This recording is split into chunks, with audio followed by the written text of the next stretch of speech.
Hello from beautiful Yorkeys Knob, Australia.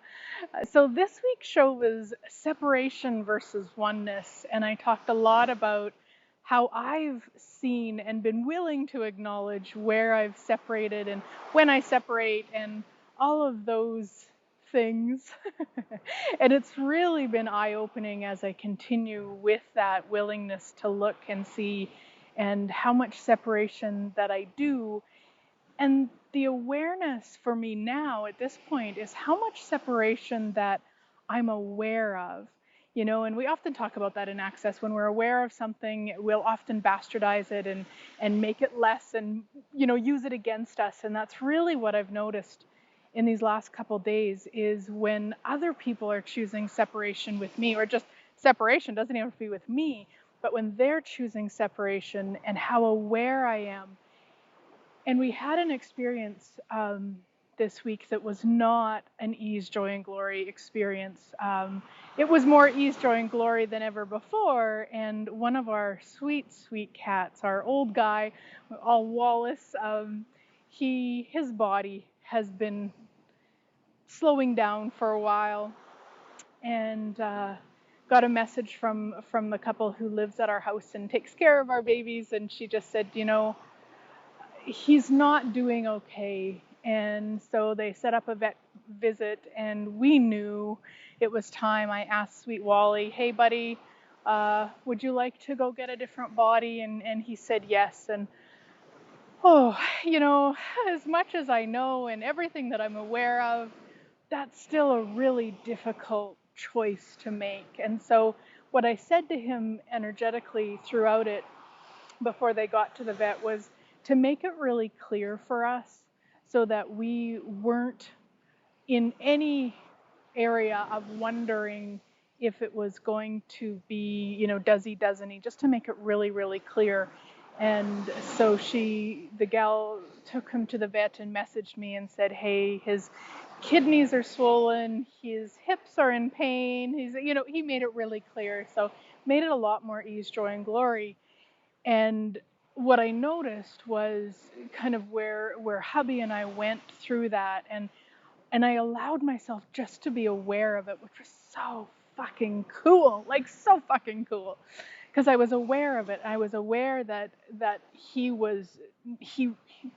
required the separation, and I don't even know if that's the right term, but he required him time with it. And I would normally jump in and fix it. I would normally try to make it mine, or I would normally do something, and I allowed it. From all of this willingness to be aware of separation, and when I was choosing it, what's going on, I was willing to be aware of it and what he required. And also I was willing to be aware of what did I require? Because it wasn't about just making it comfortable for him or making whatever he required. It was like, hey, what do I require? And I didn't require, the closeness and the talking about Wally and all of that. I required support. And so I posted on Facebook, and, you might think, okay, you've got, I don't even know how many friends. I got 3,000, 4,000.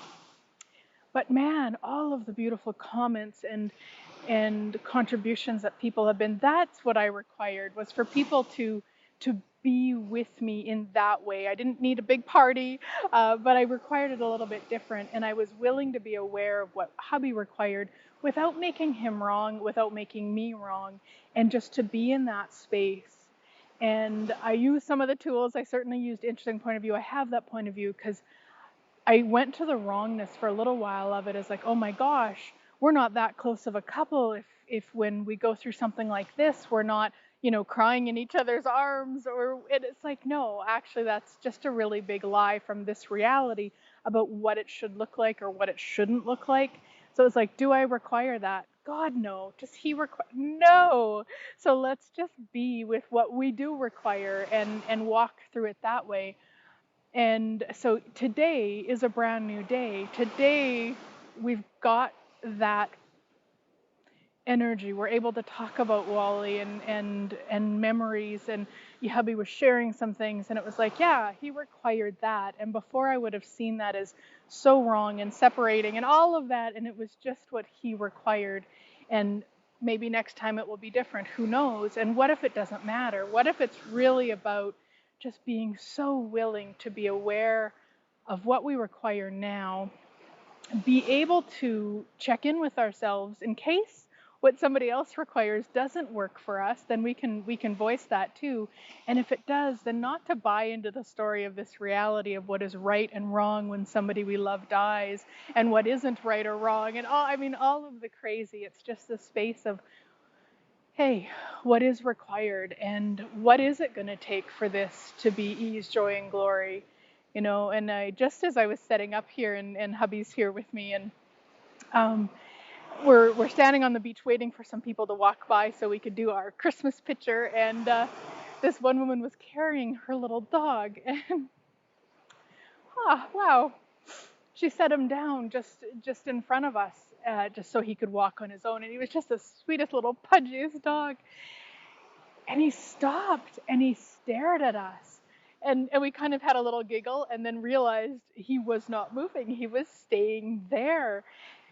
And we kind of like, okay, this was funny.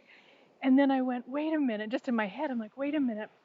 Do you have, something you'd like to contribute?